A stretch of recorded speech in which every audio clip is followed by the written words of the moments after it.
Probability sampling can be contrasted with non-probability sampling. In non-probability sampling, some elements in the sampling frame either have zero probability to be selected or their probability is unknown. As a consequence, we cannot accurately determine the margin of error. It's also impossible to determine the likelihood that a sample is representative of the population. There are several types of non-probability sampling.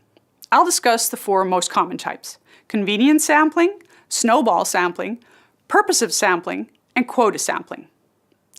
Convenience sampling, or accidental sampling, is the simplest form of non-probability sampling. In convenience sampling, elements are selected that are the most convenient, the most easily accessible. For example, if I'm interested in investigating the effectiveness of online lectures on study performance, I could recruit students in courses that I teach myself. Of course, this is a highly selective sample of students from a particular university in a particular bachelor program. Results will almost certainly be influenced by specific characteristics of this group, and might very well fail to generalize to all university students in my country, let alone students in other countries. So the risk of bias is high, and we have no way to determine how closely the sample value is likely to approach the population value. Even so, convenience samples are used very often, because sometimes it's simply impossible to obtain a sampling frame. In other cases, the effort and expense necessary to obtain a sampling frame are just not worth it. For example, when a universalistic causal hypothesis is investigated. Snowball sampling is a specific type of convenience sampling. In snowball sampling, initially, a small group of participants is recruited. The sample is extended by asking the initial participants to provide contact information for possible new participants. These new participants are also asked to supply contacts. If all participants refer new ones, the initially small sample can grow large very quickly. Suppose we want to sample patients who suffer from a rare type of cancer. We could approach a patient interest group, for example, and ask the initial participants if they can put us in contact with other patients that they know through other interest groups or through their hospital visits. We continue to ask new participants to refer others to us until the required sample size is reached. Snowball sampling is very useful for hard-to-reach, closed community populations. Of course, all disadvantages of convenience sampling also apply to snowball sampling, maybe even more so, because there's the added risk that we're selecting a clique of friends, colleagues, or acquaintances.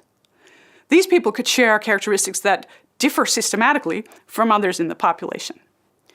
In purposive sampling, elements are specifically chosen based on the judgment of the researcher. A purposive sample can consist of elements that are judged to be typical for the population, so that only a few elements are needed to estimate the population value.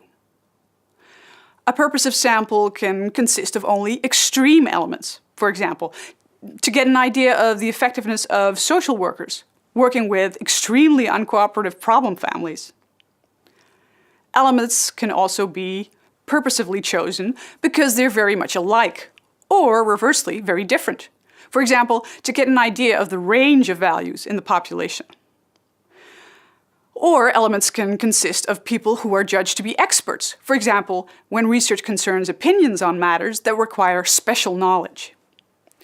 Purposive sampling is used mostly in qualitative research, so I won't go into further details here.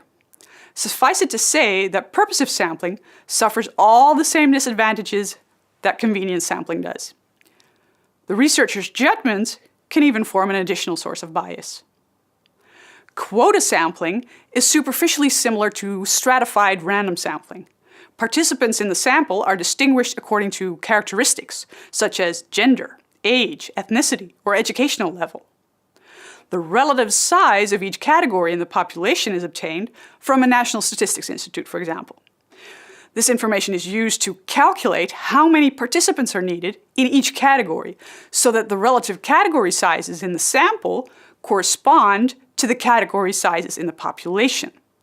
But instead of randomly selecting elements from each stratum, participants for each category are selected using convenience sampling.